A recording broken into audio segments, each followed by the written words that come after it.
À la une de l'actualité, aucun décès officiel en lien avec les vaccins AstraZeneca et Sinopharm. Le ministère de la Santé et de l'Action sociale est catégorique et dément les informations parues dans la presse et qui font état de plusieurs morts et cas graves en lien avec ces vaccins, alors que dans le district sanitaire de Pikine, une baisse de fréquentation des points de vaccination est notée. Jeûner et prendre une injection ne saurait ou ne rime guère ensemble selon les populations. 72 heures de grève décrétées depuis mercredi par le syndicat autonome de l'enseignement supérieur. La section de l'université Amadou Mahtar Mbow saisit la balle au bond pour alerter sur la situation qui prévaut à l'UAM. Alors que les étudiants de l'UCAD désapprouvent la décision de l'Assemblée de l'UCAD de fermer le campus social et de suspendre les amicales. Les Nations Unies sont contre une éventuelle permission de 6 mois pour l'ex-président tchadien Hissène Habré. Après la requête de ses avocats, vu l'état de santé de Hissène Habré, les rapporteurs de l'ONU évoquent la nécessité de le maintenir en détention pour lui permettre de répondre à des graves crimes qu'il a commis.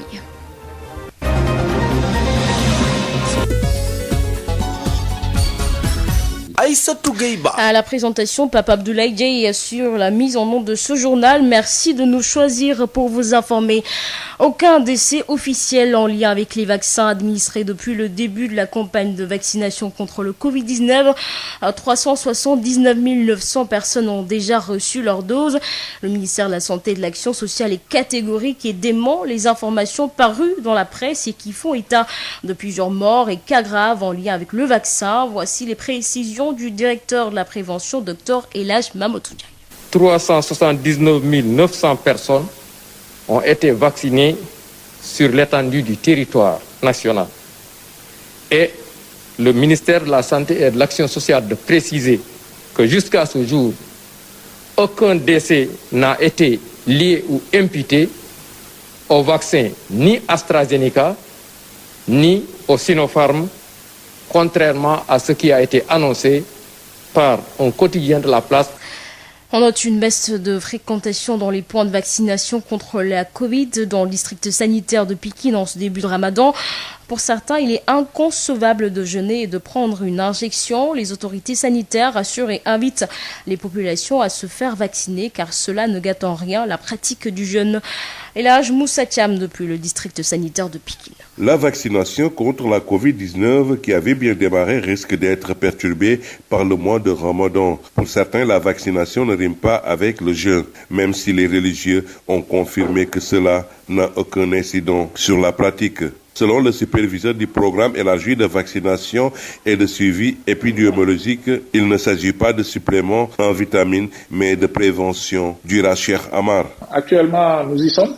Continuer la vaccination contre la Covid, même si bien on a noté la calmie, qui peut se justifier quand même avec cette période de Ramadan, qui pourrait ne pas être, en tout cas, arrêté. Ça n'entrave à rien de jeûner et de prendre une injection. Il y a ce qu'on appelle les injections à base de substances médicamenteuses ou bien vaccinales, ainsi de suite. Et d'autre part, des substances, nutritives. Pendant ce temps, on peut dire que de ne pas prendre des injections, quoi. Mais en ce qui concerne les vaccinations, vraiment, on peut effectivement bel et bien jeûner et prendre une injection. À en croire le superviseur, les populations se sont bien déplacées la veille. Près de 900 personnes ont pris leur dose de vaccin dans le district de Pikine.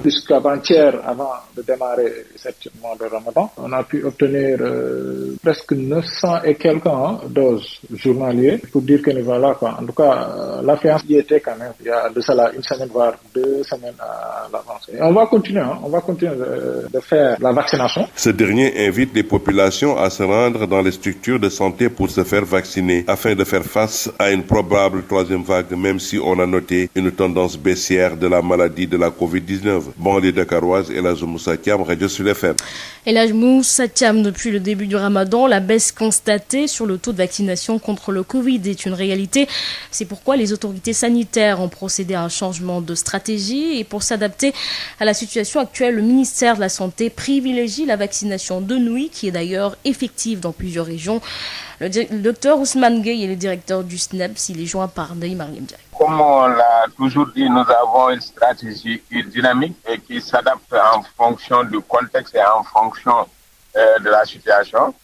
Et aujourd'hui, on ne peut pas entrer dans les considérations religieuses. Il y a certains qui soutiennent que le vaccin ne peut pas aller avec le jeûne et d'autres le contraire. Donc, par conséquent, nous, à notre niveau, nos équipes sont en train de s'organiser. Et d'ailleurs, même de certaines régions ont déjà commencé à vacciner, même la nuit.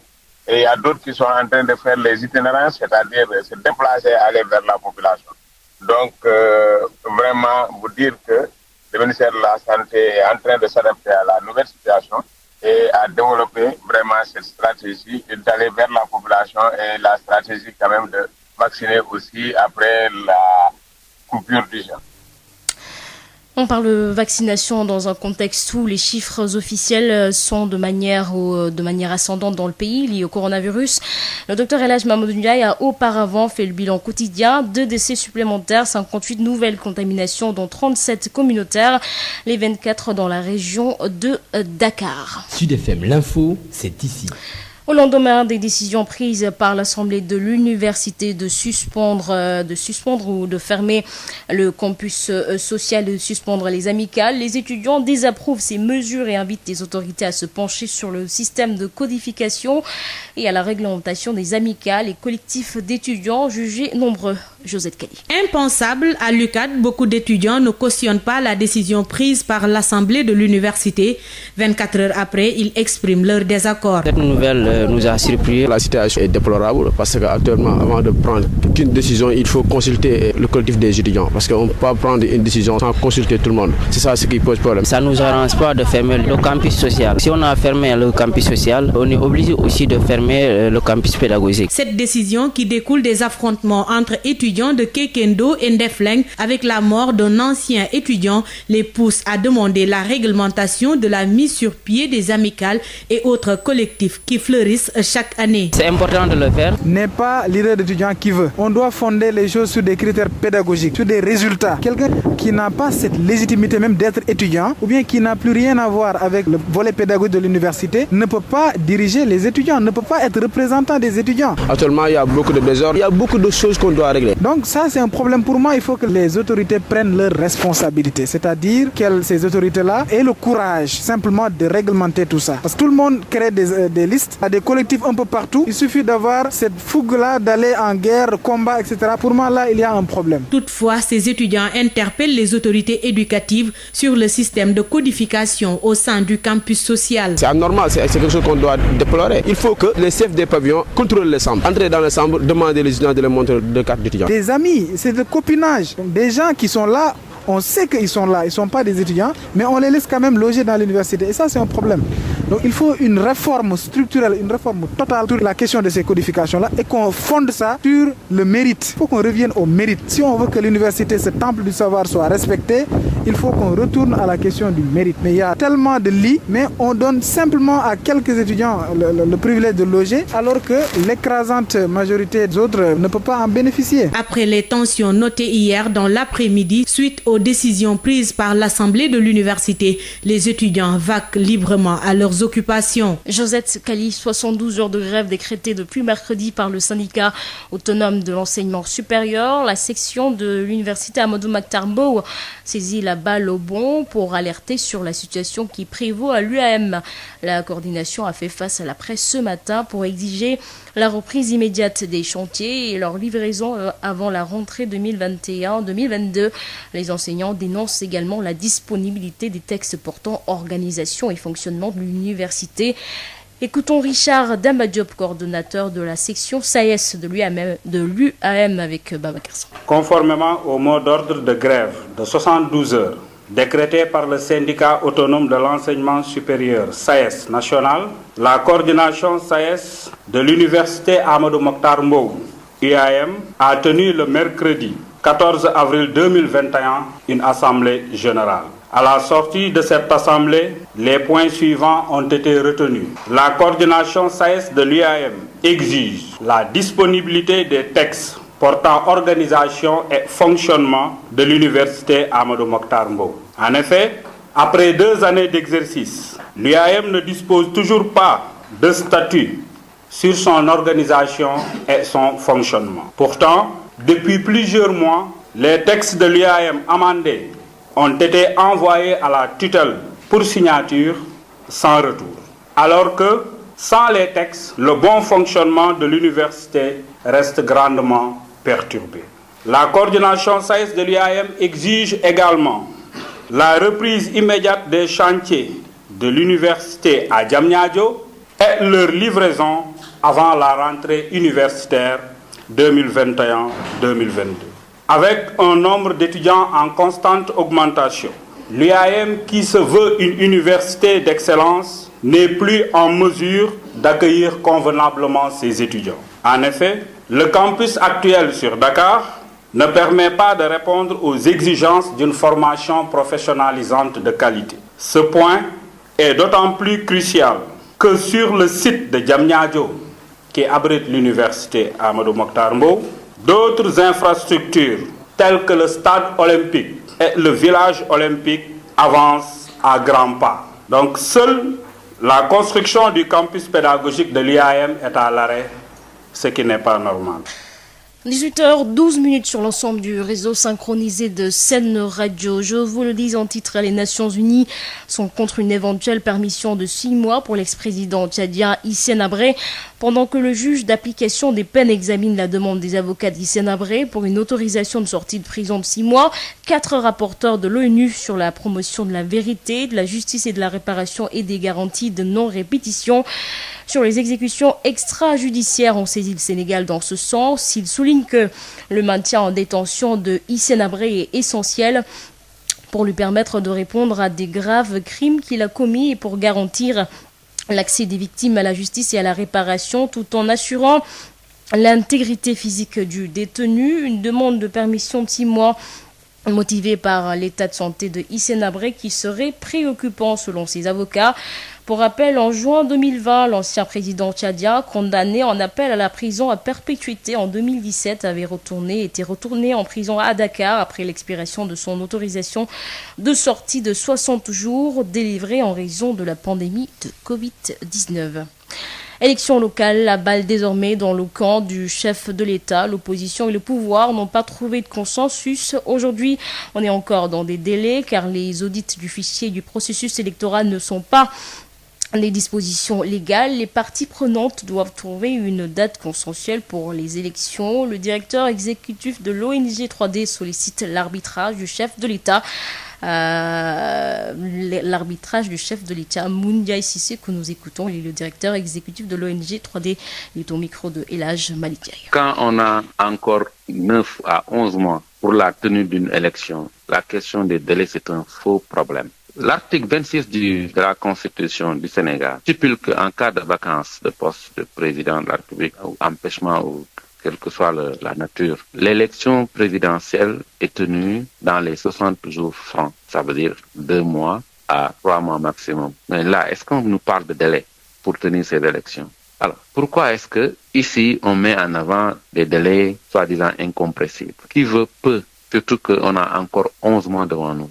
Je crois qu'aujourd'hui, la classe politique ne doit pas tenir en otage les citoyens. La règle est que quand les mandats des élus prennent fin, qu'on les renouvelle. La règle est que les élections se tiennent à date échue. Les reports récurrents des élections sont inadmissibles. Aujourd'hui, sous prétexte de l'audit du fichier ou de l'évaluation du processus électoral, qui ne sont pas des dispositions légales, on ne doit pas continuer à reporter et à reporter les élections. C'est inadmissible. Maintenant, le report, il est là, il est constaté. Pour une question de date du scrutin, décembre, janvier, la classe politique n'arrive pas non plus à s'entendre. C'est inadmissible. Retourner la question au chef de l'État serait pour moi un échec du dialogue politique. À quoi bon de prendre 2 années à discuter, à investir de l'argent pour après, pour une question comme la date de la tenue des locales, qu'on la retourne au chef de l'État. Je fais appel aux acteurs politiques pour que de part et d'autre, des efforts soient faits pour arriver à un consensus sur la date des élections et le plus rapidement possible. Lutte contre les violences basées sur le genre au Sénégal. Les acteurs préconisent une meilleure implication de la communauté en plus de l'adaptation des instruments juridiques en faveur. Thiès a abrité le lancement de la phase 2 du projet d'appui à la stratégie nationale pour l'équité et l'égalité du genre. Thiès Babakarna. La région de Thiès s'est tristement distinguée ces dernières années dans la recrudescence des violences basées sur le genre. Choix pas fortuit pour abriter le lancement de la phase 2 du PASNEC. De renforcer toutes les initiatives de la première, à savoir les réformes juridiques, l'harmonisation de notre législation nationale avec les conventions internationales, les réformes budgétaires sensibles au genre, mais aussi l'amélioration des dispositifs de prévention et de lutte contre les violences basées sur le genre. Après 3 années de mise en œuvre, le PASNEC, reconduit pour la même durée, tente de maintenir les acquis dans d'autres localités du Sénégal. Awa Nguer Fall est la coordonnatrice du projet d'appui à la stratégie nationale pour l'égalité et l'équité du genre. Nous avons accompagné une 50aine de femmes qui ont subi des violences, qui ont été accompagnées sur le plan juridique judiciaire par la boutique de droit, et nous avons mené des activités d'insertion économique. Pour le PASNEC 2, nous restons dans les zones traditionnelles du PASNEC, les régions de Dakar, de Thiès, de Kolda, de Kaolack et de Sédhiou. Nous comptons au niveau de Thiès aller à l'échelle, accompagner plus de femmes, mais même dupliquer l'expérience dans les autres régions. L'éradication des violences basées sur le genre, un combat de la communauté selon les participants au lancement du PASNEC 2 à Thiès. Babacar Ndaw, Thiès, Sud FM. Sud FM vous transporte partout au Sénégal et dans le monde. Sud International. L'ancien ministre Éric Raoul Chiraquien, puis proche de Nicolas Sarkozy, est mort vendredi à l'âge de 65 ans à l'hôpital de Saint-Denis, a annoncé son épouse Corinne Raoul à l'AFP. Son enterrement aura lieu mercredi prochain au Rhin-6 et Seine-Saint-Denis, dont il a été le maire de 1995 à 2014, ministre délégué à la ville et à l'intégration sous la présidence de Jacques Chirac entre 1995 à 1997. Éric Raoul a également été député de Seine-Saint-Denis de 2002 à 2012. Mauvaise nouvelle pour les Français entretenant une relation à distance avec une personne étrangère hors de l'Union européenne. Le Conseil d'État a refusé vendredi de lever leurs restrictions de déplacement à cause de la pandémie de Covid-19. 18h18 sur l'ensemble du réseau synchronisé de Sen Radio et nous accueillons la page économie avec Rapsé Liman. La B6, Banque internationale pour le commerce et l'industrie du Sénégal. La B6, la banque d'un monde qui change, vous offre le journal de l'économie. Bonjour, comme promis dans le précédent numéro, nous allons nous intéresser aux besoins en poulet pendant le mois de Ramadan au Sénégal. Ce besoin est estimé à une dizaine de millions selon Dr Matar Diouf. Il est le directeur du Centre national d'aviculture de Mbao.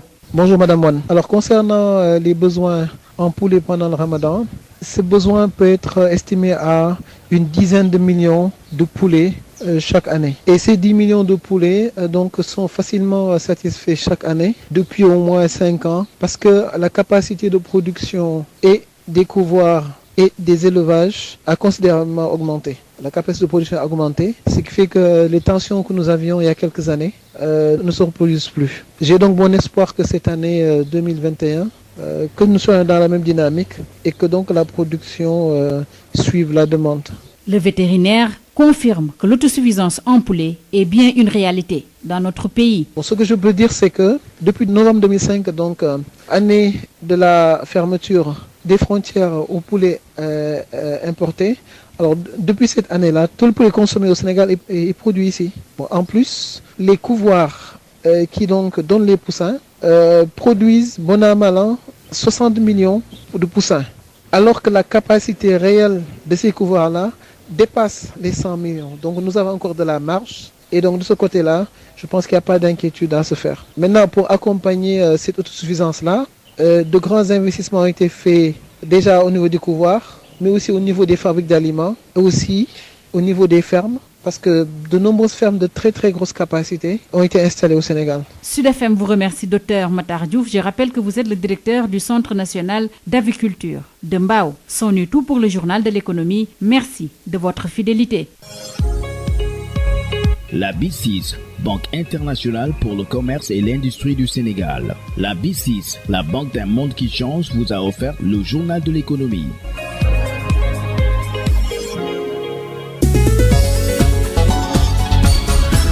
Aïssatou Gueye-Ba. 18h20, c'est la fin de ce journal, le rappel des titres.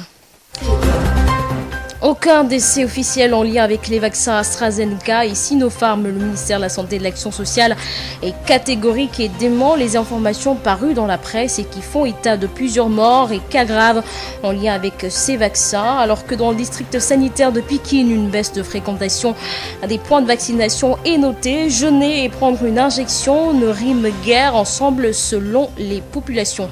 72 heures de grève décrétées depuis mercredi par le syndicat autonome de l'enseignement supérieur. La section de l'université Amadou Mahtar Mbow saisit la balle au bond et exige la reprise immédiate des chantiers et leur livraison avant la rentrée 2021-2022. Alors que les étudiants de l'UCAD désapprouvent la décision de l'Assemblée de l'UCAD de fermer le campus social et de suspendre les amicales. Les Nations Unies sont contre une éventuelle permission de 6 mois pour l'ex-président tchadien Hissène Habré. Après la requête de ses avocats, vu l'état de santé de Hissène Habré, les rapporteurs de l'ONU évoquent la nécessité de le maintenir en détention pour lui permettre de répondre à des graves crimes qu'il a commis. Voilà, c'est la fin de ce journal. Merci de l'avoir suivi. Merci également à Pape Abdoulaye qui en a assuré la mise en onde. À 21h, retrouvez Birama Ndiaye pour le prochain bulletin d'information en Wolof, bien entendu. Ne bougez pas, restez sur nos ondes. Dans un instant, votre rubrique Sud Éducation avec Marie-Aïda.